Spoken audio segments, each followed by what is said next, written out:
कि वक्फ में बहुत सारा गड़बड़ी है, वक्फ का जमीन लेकर के विकास का काम किया जाएगा।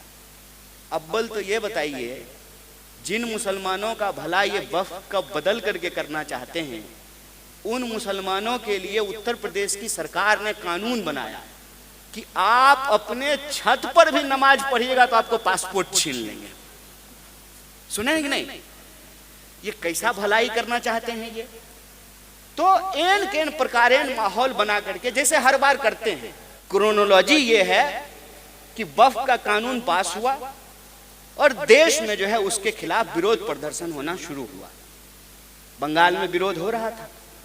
अब आप मुझे बताइए कि जब देश आपस में बंटने लगे, मान लीजिए कि अभी क्रिकेट मैच हो और हमारा बॉलर जो है बॉलिंग करे और कीपर डिसाइड कर ले कि हम एक भी कैच नहीं पकड़ेंगे, मैच जीतेंगे क्या?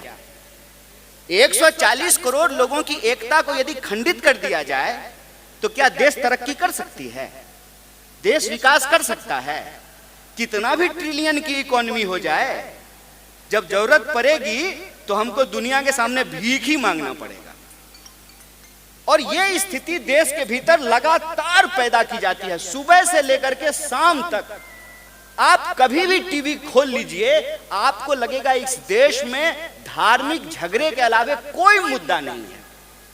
पानी की कमी कोई मुद्दा नहीं है, रोजगार की कमी कोई मुद्दा नहीं है, महिलाओं के खिलाफ होने वाले अत्याचार का मुद्दा नहीं है, किसानों की आत्महत्या मुद्दा नहीं है, जवानों का आत्महत्या मुद्दा नहीं है। आपको सुन करके अगर आपके भीतर दिल है और धड़कता है तो आपको तकलीफ होगी वो सुन करके कि 1 घंटे में इस देश के भीतर 2 जवान आत्महत्या कर रहे हैं। 1 घंटे में 2 जवान आत्महत्या कर रहे हैं इस देश में। डॉलर के मुकाबले रुपया अपने निचले स्तर पे चला गया है। कहते हैं कि 5 ट्रिलियन की इकोनॉमी बना देंगे। कैसा देश बना रहे हैं साहब आप कि 5 ट्रिलियन की इकोनॉमी बना देंगे और उसी देश में 80 करोड़ लोग लाइन में लग करके 5 किलो अनाज ले रहे हैं और आप अपना सीना थपथपा करके कहते हैं कि हम 5 ट्रिलियन की इकोनॉमी बना रहे हैं। जिस देश में 5 किलो अनाज लोग लेने को मजबूर हो और 80% लोग 5,000 रुपए से नीचे में गुजर बसर करते हो, वहां इस देश का एक पूंजीपति अपने बेटा के ब्याह में, अपने बेटे की शादी में 5,000 करोड़ रुपया खर्च करता है। कैसा देश बना रहे हैं? क्या यह मकान जहां हम लोग बैठे हैं और संतुलन से, इम्बैलेंस से चल सकता है क्या? खड़ा रह सकता है क्या? हमारी नाक अगर बहुत लंबी हो जाए तो यह स्वस्थ होने की निशानी है। 2-4 लोग जो हैं उनके पास इस देश की 80% प्रॉपर्टी है और 80% लोग जो हैं वो 5,000 रुपए में गुजारा करने को तैयार है। कैसा देश बना रहे हैं आप? और जब ये हमारी आंतरिक हालत होगी तो स्वाभाविक रूप से बाहर का जो दुश्मन होगा वो हमारे ऊपर हमला करेगा। जब वक्फ के ऊपर देश बटा हुआ था, देश में लगातार सांप्रदायिक जहर फैलाई जा रही थी, उसी वक्त कायराना आतंकवादी हमला होता है और जानबूझ करके, धर्म पूछ करके मारा गया ताकि इस देश को दंगों की आग में जलाई जा सके।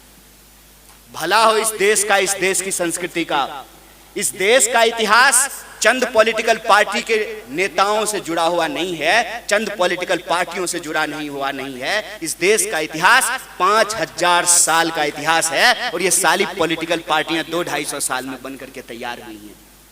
बीजेपी तो 1980 में बनकर के तैयार हुई है। बीजेपी 1980 में बनी है। देश सिंधु घाटी सभ्यता से चला आ रहा है और बीजेपी के बाद भी देश चलता रहेगा। ये देश की पहचान होती है, देश की संस्कृति होती है।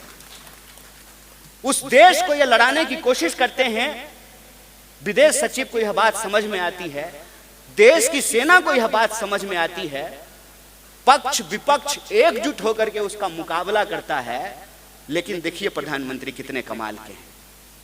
पहले तो जब हमला हो रहा था तो हमेशा की तरह ये देश में नहीं थे, फ्लाइट मोड पर थे, एरोप्लेन मोड पर। मोबाइल में होता है ना, प्रधानमंत्री का भी 2 मोड है, एरोप्लेन मोड और साइलेंट मोड।